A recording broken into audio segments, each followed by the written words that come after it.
오늘은 기도로 영적 면역력을 키우라, 이런 제목으로 말씀을 선포하겠습니다. 전문가들은 우리 몸에 질병이 생기는 첫째 요인이 면역력 저하에 있다고 분석을 하고 있습니다. 우리 몸이 가지고 있는 면역력은 질병을 예비하고 건강을 유지하는 데 호신술과 같은 것으로서 우리 몸에 해로운 바이러스가 침투할 때 그것을 막는 역할을 하는 것이 면역력인데, 이제 몸이 피곤하거나 스트레스를 받게 되면 이 면역력이 저하돼서 질병에 노출되기 쉽다, 이렇게 말합니다. 그런데 영적 세계도 마찬가지입니다. 악한 마귀의 역사를 분별하고 물리칠 영적인 힘이 필요한데, 저는 그것을 영적 면역력이라고 정의를 내리고 오늘 설교를 이어갈까 합니다. 오늘 여러분에게 우선 한 가지 질문을 드리겠어요. 여러분들이 은행에 가서 내 통장에 돈을 예금하면 돈이 쌓이나요? 없어지나요? 쌓이지요. 틀림없이 쌓입니다. 그러면 우리가 하나님께 드리는 기도는 없어질까요? 쌓일까요? 분명히 하나님께 드리는 기도도 없어지지 않아요. 하늘나라에 차곡차곡 쌓입니다. 이미 하나님은 다 우리의 기도를 들으시기 때문에 차곡차곡 쌓이고 있어요. 그리고 하나님께서 쌓인 기도를 가지고 내가 인생의 삶의 위기를 만나거나 어려운 일을 당할 때 그 쌓아놓던 기도를 통하여 응답 주시고 역사하심으로 하나님께서 우리의 모든 길을 인도해 주십니다. 사도 요한은 요한계시록 8장 3절에서 4절에서 우리가 기도를 드릴 때 하나님께서 금향로를 가지고 천사를 통하여 기도를 받게 해서 하나님께 올리게 하신다, 그렇게 말씀하고 있어요. 계시록 8장 3절 4절 제가 읽겠습니다. 또 다른 천사가 와서 제단 중에 서서 금향로를 가지고 많은 향을 받았으니 이는 모든 성도의 기도가 합하여 보좌 앞 곧 금제단에 올리고자 함이라. 향연이 성도의 기도와 함께 천사의 손으로부터 하나님 앞으로 올라가는지라. 금향로에 담긴 기도는 절대 사라지지 않아요. 눈물의 기도를 많이 드렸던 다윗도 시편 56편 8절에서 나의 눈물을 주의 병에 담으소서, 그렇게 간구했어요.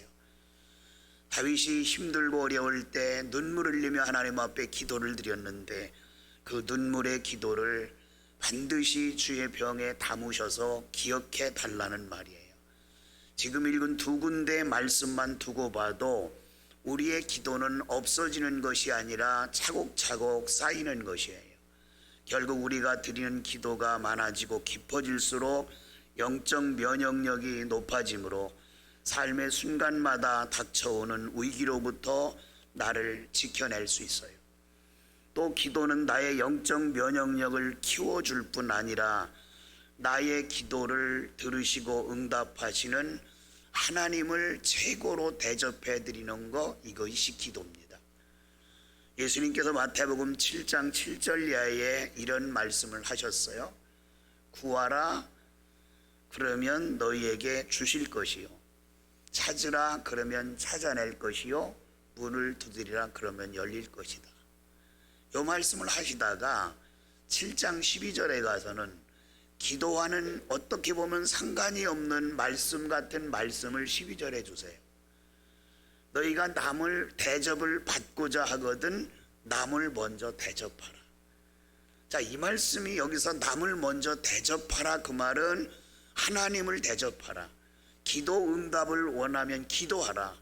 그것이 하나님을 대접해 드리는 거다, 그 말이에요. 하나님께서 최고 대접받는 것은 당신의 전능하심을 우리가 믿고 입으로 시인하며 하나님께 인정하며 기도할 때 하나님을 하나님으로 대접해 드리는 거기 때문에 하나님께서 너무너무 기뻐하세요. 그러므로 우리는 기도를 영적 면역력을 키우고 하나님도 최고로 대접해 드려야 돼요. 우리 교회가 매년 1월 1일부터 153 오로지 기도회를 하는 취지도 바로 여기에 있습니다. 이제 153 오로지 기도회 하는 목적을 가지고 매년 실시해 오고 있는데, 여러분과 여러분의 가정, 자녀, 사업, 건강 등 보장받기 위해서는 이 기간을 잘 활용하고 죽기 살기로 기도해야 돼요. 제가 왜 이렇게 153 오로지 기도회를 매년 강조하느냐면, 개인적으로 기도 생활을 못하는 분들이 있어요. 하고는 싶은데 안 되는 거예요. 그래서 제도권 안에 들어온 우리들에게 억지로라도 기도를 시켜야 기도의 통장에 기도가 쌓이게 되는 거잖아요. 그런데 기도를 시키다 보면 사람의 생각이 앞서요. 내가 편리한 시간을 빨리 선택해서 기도해야지. 그러지 마세요. 우리들이 정초가 되면은 어떤 분은 기도원에 들어가서 기도하는 분도 계시고, 어떤 분은 금식하며 기도하는 분도 계세요. 1년의 출발을 기도로 하고 싶은 거죠. 1년을 하나님께 보장받고 싶은 거죠.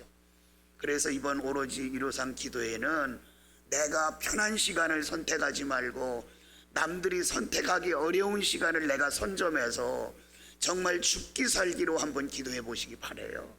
그래야 하나님께서 기뻐 받으시고 그것이 하나님을 최고로 대접하는 것이기 때문에 우리가 열심히 기도해야 돼요. 어느 날 많은 그리스도인들이 모여서 어떤 논의를 하고 있어요. 그 논의 시간이 너무너무 길은 거예요. 그것을 지켜보다 못한 어거스틴이 이런 말을 써요. 너희들은 논의해라. 나는 가서 기도하겠다. 그러면서 기도의 중요성을 강조했어요. 또 그 일을 계속 논의하다 보니까 논란이 생겼어요. 왈가왈부 논란이 생겨요. 시간만 허비하고 있는 거예요. 이 귀한 시간에. 그래서 어거스틴이 또 말해요. 너희들이 논란을 하려면, 대립을 하려면 해라. 나는 기도하겠다. 이렇게 예수님 이후에 가장 위대한 신학자라고 하는 어거스틴은 기도 중심의 삶을 살았어요. 우리도 바로 그런 삶을 살아야 돼요. 나는 그 시간에 기도할 것이라는 어거스틴의 말을 여러분 마음에 새기세요. 겟세마네 동산에서 예수님과 제자들이 기도하러 올라갔어요. 예수님은 십자가를 져야 되는 긴박한 상황을 앞에 놓고 기도하기 때문에 잠이 오지 않지요. 그래서 열심히 기도하다가 눈을 떠보니 베드로와 요한과 야고보가 잠을 자고 있는 거예요. 졸고 있는 거예요. 그래서 예수님과 그들이 다가가서 이렇게 말해요. 베드로에게, 시몬아, 내가 나를 위하여 1시간도 깨어 있을 수 없더냐. 예수님께서 우리에게 원하시는 하루의 최소한의 기도 시간은 1시간이에요. 이 1시간은 우리는 돌파해야 돼요. 이 1시간을 우습게 생각하면 안 돼요. 그 1시간은 하나님께서 우리에게 주신 기본적인 시간이에요. 물론 기도를 오래 해야 하나님께서 기뻐하시는 것은 아니지만, 아무래도 오래 기도하는 사람일수록 깊은 기도를 할 수 있다는 것은 분명한 사실이에요. 이런 말이 있어요. 1시간 기도하면 시험을 이기고, 2시간 기도하면 능력을 받고, 3시간 기도하면 하나님께 쓰임받는다. 기도 시간은 정말 우리에게 중요한 거예요. 우리의 생명과도 맞바꿀 수 있을 정도로 가치 있는 것이 기도입니다. 오늘 시편 57편은 시편 가운데 가장 유명한 시로 황금시라고 이렇게 말을 합니다. 이 시편이 57편이 유명하게 된 이유가 있어요. 8절 이하에 보면 내가 새벽을 깨우리로다. 내가 만민 중에 찬송하리로다. 이 말씀만 보면 이 시편을 기록하게 된 것이 막 흥분되고 좋은 분위기 속에서 기록한 것 같이 느끼잖아요. 그런데 전혀 그렇지 않습니다. 오늘 시편 57편을 기록한 배경을 우리는 표제를 보면 어땠는지 알 수가 있어요. 그 시편 57편 표제를 보세요. 다윗의 믹담시, 이 믹담이라는 말은 비밀의 시, 교훈이라는 말도 있지만 더 깊은 뜻인 비밀의 시, 그런 뜻이 있어요. 그 다음에 또 뭐라 그랬죠? 인도자를 따라 알다수엘에 맡은 노래. 이 알다수엘이라는 뜻은 뭐냐면 나를 멸하지 마소서, 그런 뜻이에요. 나를 멸하지 마소서. 그런데 지금 사울의 추격을 피해서 다윗이 숨어 있다가 동굴 속에 그 자기의 생명을 지키기 위해 숨어 있으면서 이 시를 기록한 거예요. 그러니까 나를 멸하지 말아달라. 하나님이여 나를 멸하지 마소서. 이렇게 간절한 곡조로 찬양을 드리고 기도하라는 거예요. 이 시는 다윗이 사울왕을 통해서 굴에 숨어 있을 때 지은 거라고 했죠. 그런데 여러분, 굴 그러면 무엇이 생각나요? 여기서 굴은 짐승들이 거처하는 곳이에요. 그리고 이 사막 지역에서의 굴이라고 하는 것은 지나가던 행인이 볼일을 보러 들어가는 장소가 굴이에요. 그렇다면 짐승들이 있고 지나가던 사람들이 볼일을 봤기 때문에 냄새가 쾌쾌하고 지독할 거예요. 거기 편안한 장소가 아닙니다. 그런 장소에 숨어 들어가 있으면서 다윗은 이 시를 기록하고 있어요. 이 말씀을 읽으면서 우리가 공감을 해야 돼요. 이런 상황에서 다윗이 이렇게 찬송할 수 있었구나, 이렇게 기도할 수 있었구나. 어떻게 기도 생활하면 영적 면역력을 키울 수 있는지 우리가 살펴볼 필요가 있어요. 첫째는 정해진 장소에서 기도드리는 것이 필요합니다. 사울이 다윗의 추격을 받으면서 위기에 몰렸을 때 전능하신 하나님께 기도하며 도움을 요청했어요. 그런데 본문의 1절에 보면 성소 즉 성전을 다윗은 뭐라고 표현하면 주의 날개 근을 그렇게 표현했어요. 시적 표현이기 때문에 비록 몸은 굴에 숨어 있지만 다윗이 늘 성전 중심에 살았던 것처럼 내가 성전 안에서 하나님의 보호 아래서 내가 기도하듯이 그렇게 기도하고 있다는 거예요. 본문 1절을 다시 제가 보겠습니다. 하나님이여 내게 은혜를 베푸소서, 내게 은혜를 베푸소서. 내 영혼이 죽게 피하되 주의 날개 그늘 아래서 이 재앙들이 지나기까지 피하리로다. 다윗에게 임한 재앙, 어떤 재앙이에요? 오늘 본문을 읽어보면 말을 하는데 칼과 같다 그랬어요. 사람들이 다윗을 향하여 깨끗한 평범한 말을 하지 않는 거예요. 저주하는 말을 하는 거예요. 그리고 눈에 불을 켜고 어떻게 하면 다윗을 죽일까 혈안이 되어 있는 거예요. 그런 상황에서 다윗이 하나님 앞에 간절히 기도해요. 하나님이여 내게 은혜를 베푸소서, 내게 은혜를 베푸소서. 저 악한 자들이 나를 멸하려고 그렇게 혈안이 되어 있는데 나를 지켜주세요. 여러분, 여러분의 직장이 견고한 직장이라면 직장의 장소가 정해져 있어요. 출근하는 장소가 정해져 있어요. 그게 견고하다는 뜻이에요. 오늘은 합덕으로 출근했는데 며칠 안 돼서 저쪽에 온양으로 출근하고, 이런 사람들은 견고한 직장이 아니지요. 세일즈맨이 아닌 이상 우리들이 나가는 직장이 견고한 것은 정해진 장소가 있다는 거예요. 우리의 기도가 견고해지려면 정해진 장소에서 기도해야 돼요. 이게 하나님의 성전이에요. 예수님께서도 예루살렘 성전을 너무너무 사랑했어요. 마가복음 11장에 보면 예루살렘 성전에 들어가실 때 돈 바꾸는 자들, 비둘기 파는 자들이 성전 안에 즐비해요. 좌판을 깔아놓고.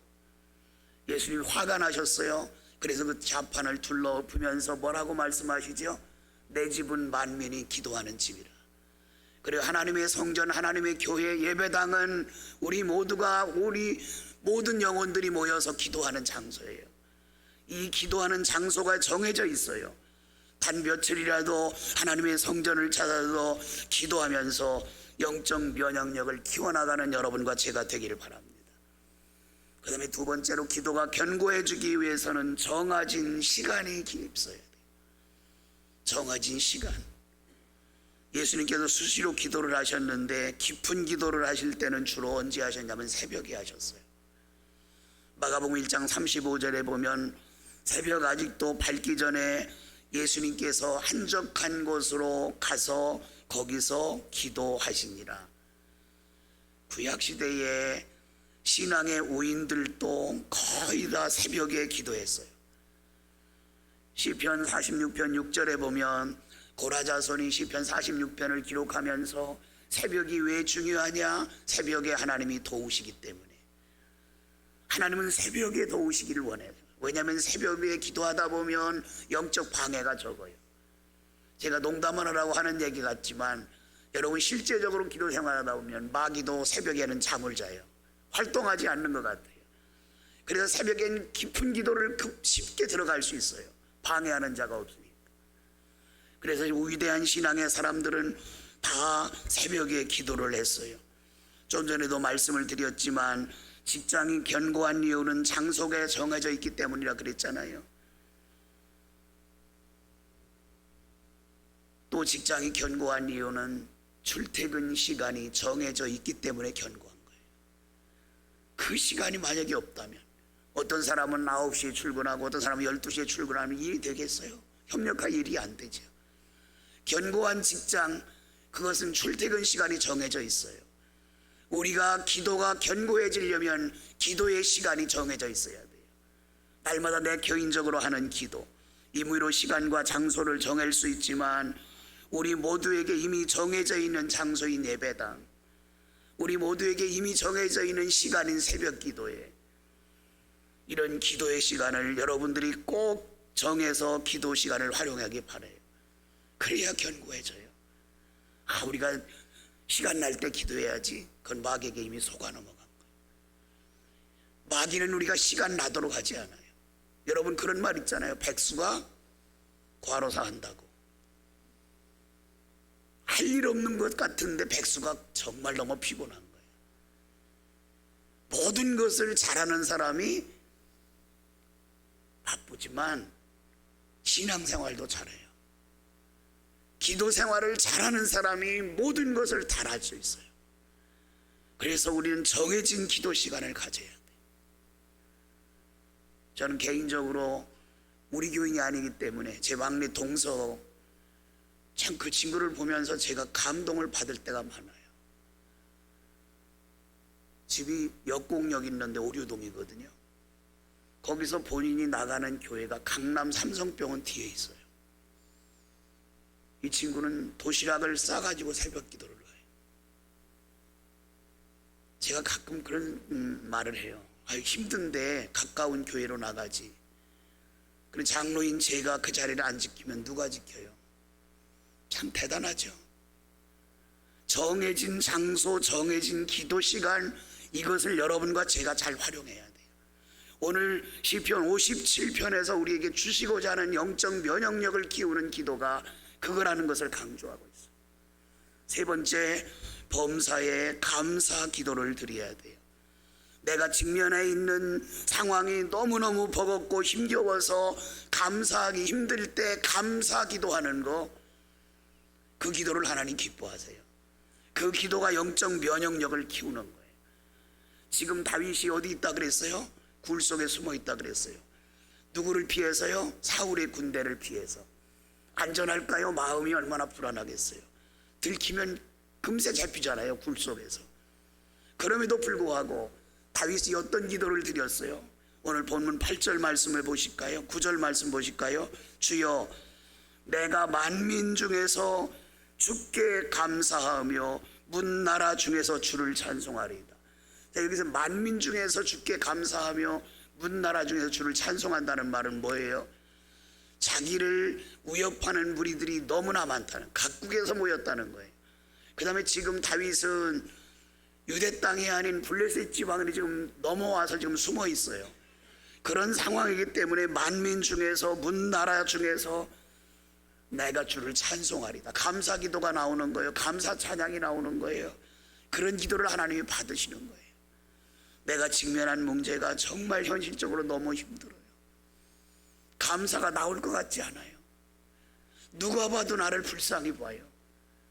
그럼에도 불구하고 내 마음이 뜨거워지고 내게 은혜가 임하면 그 은혜가 감사로 바뀌는 거예요. 그렇게 어떤 상황에서도 감사 기도를 드릴 때 우리의 영적 면역력은 클 수밖에 없어요. 오늘 본문 7절 말씀을 보세요. 하나님이여, 내 마음이 확정되었고 내 마음이 확정되었사오니. 이 말이 여러분 마음에 와닿지 않으세요? 이런 상황에서 마음이 흔들릴 수 있어요. 마음이 어떻게 알 길이 없어요 지금. 왜? 죽음이 임박했어요. 사울의 군대가 추격하여. 다윗은 뭐라고 고백해요? 내 마음이 확정되고 확정되었다. 뭘요? 하나님만 바라보겠다는 거예요. 어떤 위기의 순간에도 나는 다른 생각 안 하겠다는 거예요. 오직 하나님께 기도하겠다는 거예요. 기도의 사람 다윗과 같이 규칙적으로 신령한 기도 생활을 통해서 영적 면역력을 키워나가는 복된 성도들이 되기를 주님의 이름으로 축원합니다.